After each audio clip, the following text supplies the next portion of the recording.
हाँ भाई, क्या हाल है भैया। तो आज हम लोग आ चुके हैं एक और नए वीडियो में। मतलब बेसिकली एक पॉडकास्ट है which is about fundamental rights. और आज हमारे साथ प्रेजेंट है मिस्टर आशीष परसाई। वेलकम। वेलकम भैया वेलकम। तो आप हमारे, जैसा कि आप जानते हैं, हमारे देश का फंडामेंटल जो कॉन्स्टिट्यूशन है वो सबसे बड़ा है। तो आप इसके फंडामेंटल राइट्स की ब्यूटी के बारे में क्या कहना चाहेंगे? जी बहुत ही अच्छा है अपना जो कॉन्स्टिट्यूशन है। ये कभी भी अपने मतलब इसके दायरे में अगर आप ये कह सकते हैं कि जो अपने फंडामेंटल राइट्स हैं जो सिटीजन्स के इंडिया के, वो आप इनको सुरक्षित महसूस कर सकते हैं। मतलब इनको कोई भी कम नहीं कर सकता, मतलब आप ये मान सकते हैं। Okay okay okay. तो आप अगर जैसे किसी ने फंडामेंटल राइट्स का वॉयलेशन किया तो इंडियन कॉन्स्टिट्यूशन पे कितनी आंच आ सकती है?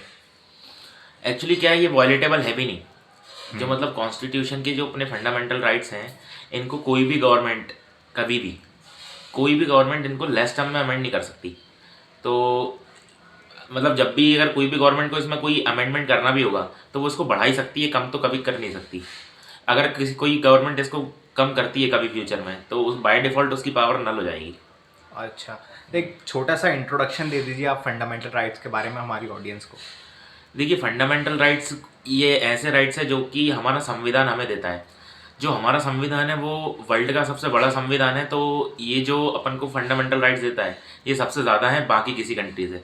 आप किसी भी कंट्री से कंपैरिजन कर लीजिए, जो इंडिया हमें जितने फंडामेंटल राइट्स देता है इतने कोई नहीं देता। तो ये एक बहुत अच्छी बात है जो यहाँ के सिटीजनों को समझना चाहिए और अपने कॉन्स्टिट्यूशन का सम्मान करना चाहिए। क्या आप रिकॉल कर पा रहे हैं कोई इंसिडेंट जिसमें फंडामेंटल राइट्स का वॉयलेशन हुआ हो, गलती से या जानबूझ के? एक बार हो गया था, एक बार मतलब वायलेशन तो हो गया था एक बार तो, और वो केस गया था। वो मैं आपको बताता हूँ इसकी क्या स्टोरी है, ठीक है। हम्म। तो एक बार केरला में केशवानंद करके एक व्यक्ति रहते हैं। उनको गुरुजी वहाँ पे क्या करते थे, आश्रम चलाते थे। तो वो उनके गुरुजी जब उनकी डेथ हो गई थी तो वो ज़मीन वो उनके नाम कर गए थे, केशवानंद के नाम। तो फिर क्या है, वो जो आश्रम था वो केशवानंद चलाने लगे। उनकी जो ज़मीन थी आश्रम की वो बहुत अच्छी खासी बड़ी थी। तो इसमें होता क्या है कि जो केशवानंद की ज़मीन रहती है वो केरल के एक गांव में रहती है। तो वो केरल गवर्नमेंट का कोई प्रोजेक्ट उनकी ज़मीन उन पे आ जाता है। मतलब केरल गवर्नमेंट का कोई प्रोजेक्ट रहता है, उनकी बीच में इनकी ज़मीन आ जाती है केशवानंद भारती की। तो केरल गवर्नमेंट केशवानंद भारती से बोलती है कि आप एक काम करिए, हमसे पैसा ले लीजिए जो भी आपको मुआवजा रहेगा, और हमें ये ज़मीन दे दीजिए, हमारा प्रोजेक्ट है। तो केशवानंद भारती बोलते हैं कि नहीं, ये तो हमारा राइट टू प्रॉपर्टी एक फंडामेंटल राइट है। आर्टिकल 31 जो है वो राइट टू प्रॉपर्टी है, जो बेसिकली एक फंडामेंटल राइट है। तो वो बोलते हैं कि मैं इस ज़मीन को ना तो मैं बेचना चाहता हूँ ना कुछ नहीं करना चाहता, जैसे हम लोग आश्रम चला रहे थे वैसे ही हम कंटिन्यू करना चाहते हैं, तो हम ये नहीं करना। तो केरल गवर्नमेंट क्या करती है, उनके खिलाफ हाई कोर्ट में केस लगा देती है। और हाई कोर्ट क्या करता है, केशवानंद के अपोज में फैसला सुना देता है। पर ये बात तो फिर वो हो जाती है, केशवानंद भारती को पता रहता है कि ये तो हमारा फंडामेंटल राइट था और ये वॉलेट हो चुका है। फिर जैसे ही ये फंडामेंटल राइट वाली बात आती है तो ये बात पूरी देश में आग की तरह फैल जाती है कि यार फंडामेंटल राइट वायलेट हो गया किसी का। तो ये फिर कोर्ट, ये अपील फिर केशवानंद भारती सुप्रीम कोर्ट में कर देते हैं। फिर सुप्रीम कोर्ट मतलब 4 साल लगाती है कम से कम, है ना। और 4 साल बाद वो केरल गवर्नमेंट के अपोज में फैसला दे देती है। पर उस टाइम पे क्या था कि सुप्रीम कोर्ट का डिसीजन भी फाइनल नहीं होता था। उस टाइम पे एक कमेटी बनाई जाती थी, कमेटी। और उस कमेटी में रिटायर्ड जजेस वगैरह ऐसे बड़े बड़े लोग बैठते थे जो कि अपने मतलब बहुत वो रहते थे, मतलब उनका जो पोस्ट रहती थी वो बहुत प्रोमिनेंट रहती थी, तो मतलब इसलिए उनसे वो डिसीजन करवाए जाते थे। तो हुआ क्या, बस जब वो कमेटी बैठी तो कमेटी में 13 मेंबर थे, जिनमें से क्या हुआ, 6 लोगों ने केशवानंद के उसमें वो करा, और 7 लोगों ने केरल गवर्नमेंट के उसमें कर दिया। तो फाइनली केशवानंद को अपनी जो वो ज़मीन थी वो छोड़नी पड़ी थी। ओके। तो ये बड़ी इंटरेस्टिंग केस स्टडी है केशवानंदन जी के बारे में, और फंडामेंटल राइट्स के बारे में हमें इससे बहुत ज़्यादा जानकारी मिलती है इस केस स्टडी से। नेक्स्ट क्वेश्चन मैं आपसे पूछना चाहूँगा कि इंडिया में जो है वो इतनी अवेयरनेस नहीं है फंडामेंटल राइट्स को लेके। हाँ। तो किसी का भी जो वायलेशन होता है तो वो उसको समझ नहीं आता कि मेरा फंडामेंटल राइट का वायलेशन हुआ है। तो उस बारे में आप क्या कहना चाहेंगे कि अवेयरनेस कैसे बढ़ाई जाए? जी मेरा मानना ये है कि अवेयरनेस तो एक्चुअली ये तो एजुकेशन ही कर सकती है ना। जितना अच्छी तरीके से अपन एजुकेशन को स्प्रेड करेंगे उतना ज़्यादा लोगों में अवेयरनेस होगी। और ये लोगों की खुद की रिस्पॉन्सिबिलिटी भी होती है कि वो कम से कम जो उनके राइट्स हैं वो तो कम से कम एटलीस्ट उनको पता होने चाहिए।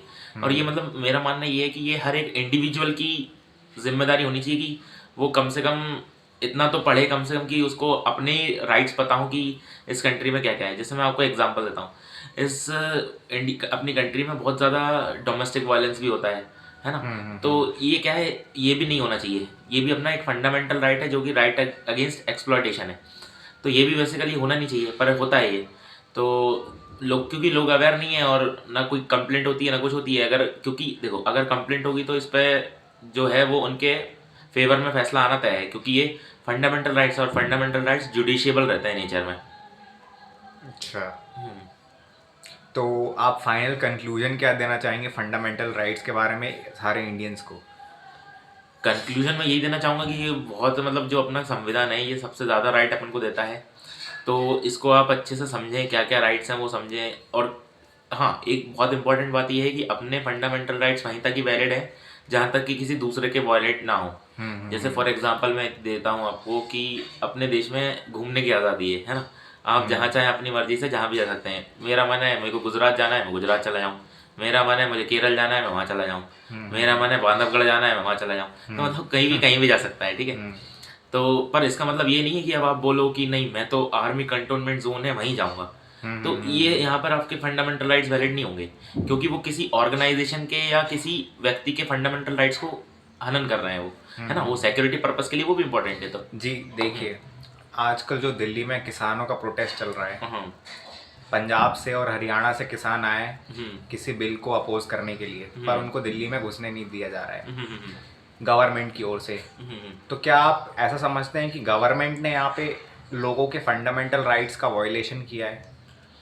एक्चुअली क्या है, आवाज़ उठाने की तो अपन को वो है, मतलब आज़ादी फंडामेंटल राइट्स की तो, पर वायलेंस करने की आज़ादी नहीं है। आप पीस, वायलेंस तो हो भी नहीं रहा है। एक्चुअली वायलेंस हो सकता है हम्म जिस हिसाब से सिख लोग आ रहे हैं वहाँ से। हम्म तो इस चक्कर को देखते हुए शायद गवर्नमेंट ने ऐसा करा होगा। पर उनको क्या दिल्ली में घुसने दिया जाना चाहिए? वैसे दिया जाना तो चाहिए, क्योंकि मतलब सबको आज़ादी है, राइट टू मूव। पर एक्चुअली क्या है, पैंडेमिक वाली सिचुएशन है ना, तो हो सकता है इसके मद्देनज़र रखते भी ऐसा करा गया हो। और क्योंकि दिल्ली बहुत ज़्यादा इससे वो है हम्म परेशान, पैंडेमिक से। तो क्या right to held a protest hmm, fundamental right के विरुद्ध है? नहीं बिल्कुल नहीं है। मतलब ऐसा नहीं है कि जैसे गवर्नमेंट के खिलाफ अपन मतलब जैसे जो भी चीज़ें हैं वो अगर मान लीजिए इंडियन सिटीजन्स को पसंद नहीं आ रही है तो वो पीसफुली उसके लिए प्रोटेस्ट कर सकते हैं। वो किसी पब्लिक प्रॉपर्टी का उसमें नुकसान नहीं होना चाहिए और कोई वायलेंस ना होना चाहिए, और वो बिल्कुल प्रोटेस्ट कर सकते हैं, उसमें वो कोई वो वाली बात नहीं है। जी, हाल ही में कंगना रनौत जो है, हम्म, उन्होंने दिलजीत दोसांझ के खिलाफ एक बहुत ही भड़काऊ ट्वीट किया था। हम्म, और क्या उससे उनकी जो मान हानि है वो उनको ठेस पहुंच सकती थी, दिलजीत दोसांझ की। तो क्या आप ऐसा समझते हैं कि ऐसे लोगों के खिलाफ, जैसे कंगना रनौत के खिलाफ, केस दर्ज किया जाना चाहिए कि उनके फंडामेंटल राइट का वायलेशन हो सकता है?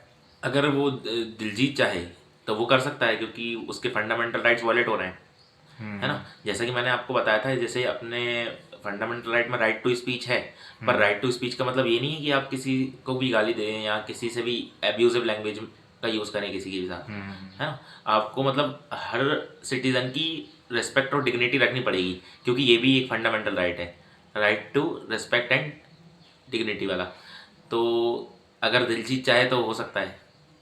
तो क्या आप चाहेंगे कि आपका कोई ज़मीन गवर्नमेंट के प्रोजेक्ट के अंडर आ जाए?